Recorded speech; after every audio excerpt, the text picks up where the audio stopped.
हर हर महादेव, जय भोलेनाथ। दोस्तों आइए जानते हैं कुछ बहुत ही महत्वपूर्ण बातों के बारे में, बहुत ही महत्वपूर्ण उपायों के बारे में, जानकारियों के बारे में। पूज्य गुरुदेव के श्रीमुख से उन्हीं की कथा के दौरान जब वो बता रहे थे, तो कुछ अंश को मैं यहाँ प्रस्तुत कर रही हूँ। तो चलिए सुनते हैं उन्हीं के श्रीमुख से बहुत ही महत्वपूर्ण जानकारी। श्री शिवाय नमः। श्री शिवाय नमः। 33 करोड़ देवी देवता में सबसे सुंदर जोड़ी थी शंकर और पार्वती की। सही है कि गलत है? कभी नहीं झगड़ते थे। इसलिए पृथ्वी पर ना तो लक्ष्मी जी के व्रत हैं, ना ब्रह्माणी के व्रत हैं, ना इंद्राणी के व्रत हैं। अगर पूरी पृथ्वी पर सबसे ज्यादा व्रत किसके हैं? माता पार्वती। तीज का व्रत किसका? पार्वती का। चतुर्थी का व्रत किसका? पार्वती का। चौथ का व्रत किसका? पार्वती का। छठ का व्रत किसका? पार्वती का। जितने व्रत है सब माता पार्वती। गणेश जी मैया को प्रसन्न करने के लिए अष्ट रूप में धारण करते हैं। 8 रूप भगवान गणेश जी ने धारण।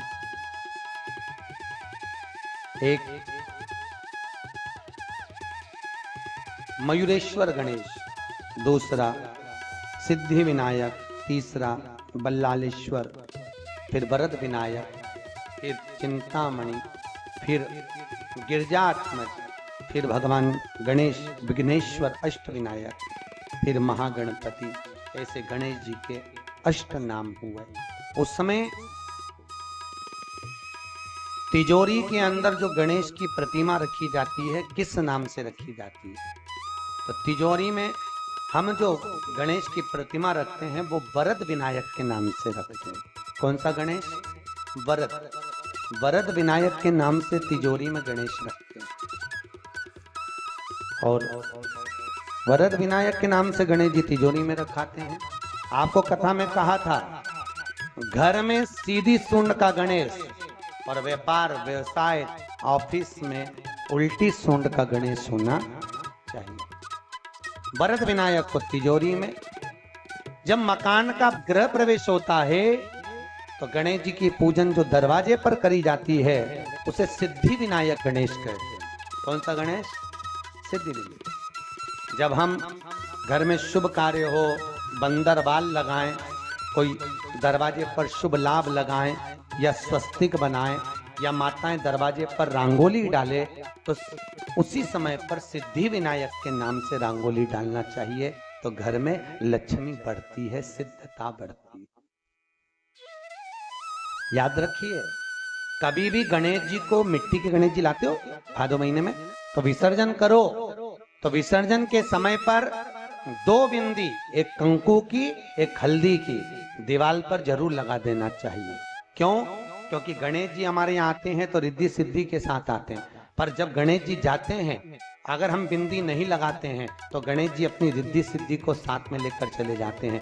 पति के साथ पत्नी वापिस चली जाती है।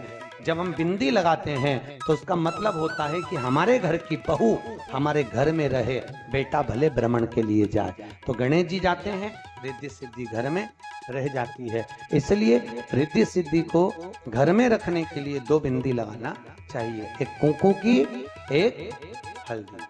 रिद्धि सिद्धि। गणेश जी की प्रियता है दुर्वा। क्या प्रियता है? दुर्वा। कितनी दुर्वा गणेश जी को समर्पित करी जाती है? मात्र 5। कितनी? आज के जमाने में लोग गट्ठा बनाकर चढ़ा दें, वो अपनी जगह पर। 5 दुर्वा पंचम इंद्रियों को वश में करने के लिए, और भगवान के 5 जो स्वरूप हैं उनको अपने भीतर उतारने के लिए पंच दुर्वा। और दुर्वा में भी 3 गांठ। जब दुर्वा समर्पित करी जाती है तो उसमें नीचे दुर्वा की डंडी पर गांठ रहती है, 3 छोटी छोटी गांठें होना चाहिए। किसी का जो व्रत करने वाली होती हैं, जो चतुर्थी का पूजन करने वाली होती हैं, उनके भीतर का एक भाव होता है कि जैसे ही शाम का समय आए चंद्रदेव का पूजन करें। चंद्र जब प्रकट हो जाए, कलश भर लिया, उसके नीचे आखा दाना रख दिया, चावल गेहूं जो भी आप रखते हो पूजन के लिए, ऊपर पात्र आदि रख दिया, जलाशय, फिर अपन ने घी का दिया लगाकर पूजन भी कर ली। तो जो चतुर्थी का पूजन करने वाली होती है, जो चतुर्थी का नियम व्रत धारण करने वाली होती है, बड़ी बड़ी चतुर्थियां करती हैं या उसका नियम धारण करती हैं, तो चतुर्थी का जो पूजन करती है वो किस चीज के लिए होता है? केवल संतान, पुत्र परिवार, हमारा कुटुंब, हम जिस कुल में है, हमारा कुल वैभव की ओर बढ़े, संपदा की ओर बढ़े और उसकी आयु बढ़े, उसकी आयु बढ़े, वैभव बढ़े। बहुत ध्यान दीजिएगा महाराज, चतुर्थी की पूजन में जो आप आखा दाना रखते हो, गेहूं वगैरह कुछ भी जो रखते हो, उसकी बड़ी महत्वता होती है महाराज। यहाँ कहा गया है, चतुर्थी की कथा तो आप लोग पढ़ते होंगे, जो लोग पढ़ते हैं उनको मालूम होगा। चतुर्थी की कथा में लिखा है, चौथ माता के व्रत में वर्णन किया गया है कि वो आखा दाना जो रखा जाता है, मान लो कोई जरूरी काम होता है तभी आखा दाना को रखा जाता है, संभाल के रखते हैं कि हम इस काम के लिए जा रहे हैं और हमारा ये कार्य सफल होना चाहिए। तो जिसने चतुर्थी का व्रत करा है, जिसने चंद्रदेव का पूजन करा, चतुर्थी का व्रत करा, वो गणेश जी से विनती करके वहां से 2-4 आखा दाना उठा ले और जो व्यक्ति का काम अटक रहा है अपने ही घर का, पर दूसरे कुल को नहीं देना, अपने ही कुल के अंतर्गत जो काम अटक रहा है उसकी जेब में, उसके तल्लू में उस चीज को रख दिया जाए। तो चतुर्थी जो अगली आती है, जैसे आप महीने की करते हो तो महीने की, और आप जैसे करते हो कि 4 अलग बड़ी बड़ी चतुर्थी करते हो तो उसके अनुसार आपका कार्य सिद्ध होता ही है। उस आखे दाने का इतना महत्व होता है क्योंकि चतुर्थी का व्रत करने वाली माता जब व्रत करती है तो स्वयं चतुर्थी की कथा में लिखा हुआ है कि पार्वती जी गणेश जी से चतुर्थी की कथा बचवाती। चतुर्थी की कथा बाची किसने थी? स्वयं गणेश जी महाराज। और सुनी किसने थी? माता पार्वती। बाचने वाले गणेश जी थे, सुनने वाली माता पार्वती। तो चतुर्थी की कथा जब होती है तो स्वयं गणेश जी बाच रहे, तो व्रत कौन सुन रही है? माता पार्वती। और आपने जो आखा दाना लिया वो गणेश जी के भाव से लिया, गणेश जी से निवेदन करके, विनय करके, प्रार्थना करके उसको प्राप्त किया। जितने आप चैनल पर कथा सुन रहे हो, जितने फेसबुक और यूट्यूब पर सुन रहे हो, और जितने इस छत्तीसगढ़ की पावन धरती पर बैठ सुन रहे हो, बहुत सावधानी से सुनना। एक छोटा सा कपूर का टुकड़ा जब आरती में जलाया जाता है तो ये कपूर कौन जलाते हैं? कपूर का महत्व क्या है? कपूर का कारण, ये कपूर है कौन जिसको हम आरती में जलाते? क्या जरूरत कपूर को आरती में जलाने की? क्या जरूरत है इसको यज्ञशाला में जलाने की? क्या जरूरत है कपूर को पूजन में जलाने की? स्वयं गुरु बाबा कहते हैं, यदि कोई आरती में, पूजन में, घर में एक कपूर का टुकड़ा आरती के बाद में जब समर्पित करेगा तो उसको अश्वमेध यज्ञ का पुण्य प्राप्त। अश्वमेध यज्ञ के पुण्य को पाने के लिए कपूर का टुकड़ा आज भी आरती में जलाया। एक कपूर का टुकड़ा इसलिए हमारे कहता है महाराज, जब आपको घर में अगर ऐसा लगने लगे 15 दिन से बहुत बेचैनी है, बहुत दुख तकलीफ लग रही है, कोई ना कोई बीमार पड़ रहा है, कुछ ना कुछ तकलीफें लग रही है, तो एक पीपल का पत्ता ले लो, उसके ऊपर कपूर का टुकड़ा ले लो, सारे घर में घुमा उसको दरवाजे के बीच में जला कर रख दो।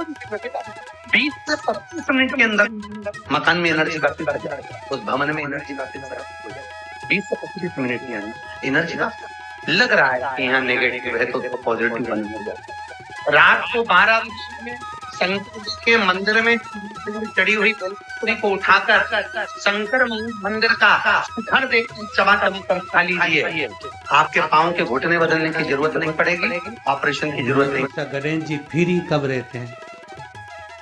तो हमने कहा अब ये तुम्हारे ऊपर, हमको तो मालूम भी नहीं, हम तो अपॉइंटमेंट लिए भी नहीं है उससे, तो तुम्हें ज्यादा स्मरण हो। तो आप शंकर जी की कथा करते हो, आपको नहीं मालूम कि गणेश जी कब फ्री रहते हैं? हमने कहा गणेश जी फ्री रहने का केवल एक समय होता है, एक टाइम होता है, एक पल होता है, एक घड़ी होती है कि गणेश जी महाराज हमारे घर में आ गए। गणेश जी की सबसे पहली जो आरती हो, उस आरती के समय पर अगर धूप बत्ती जलाई जाए या गोबरी को जलाकर उसमें गूगल छोड़ी जाए और गूगल छोड़ने के बाद गणेश जी का नाम ध्रुम वर्ण कह दिया जाए तो गणेश जी को तुम्हारे घर की पूजा स्वीकार करना पड़ती है। बस वो समय हम तो बस उतना जानते कि शिव महापुराण में लिखा और मुद्गल पुराण में लिखा, गणेश पुराण में लिखा, गणेश जी का एक नाम होता है ध्रुम वर्ण। क्या नाम है? ध्रुम वर्ण। तो उम्मीद करते हैं जानकारी आपको अच्छी और उपयोगी लगी होगी। अगर अच्छी और उपयोगी लगी तो एक लाइक छोटा सा अवश्य करिए। आप पहली बार मेरे चैनल पे आए तो मेरे चैनल को सब्सक्राइब करिए, बेल नोटिफिकेशन अवश्य दबाइए जिससे आने वाली वीडियो आपको समय से प्राप्त होती है। दोस्तों कोई भी प्रश्न या सुझाव कमेंट बॉक्स में लिख सकते हैं। फिर मिलते हैं दोस्तों एक नई जानकारी के साथ नए वीडियो में। तब तक के लिए जय भोलेनाथ, हर हर महादेव, श्री शिवाय नमस्तुभ्यम। धन्यवाद दोस्तों।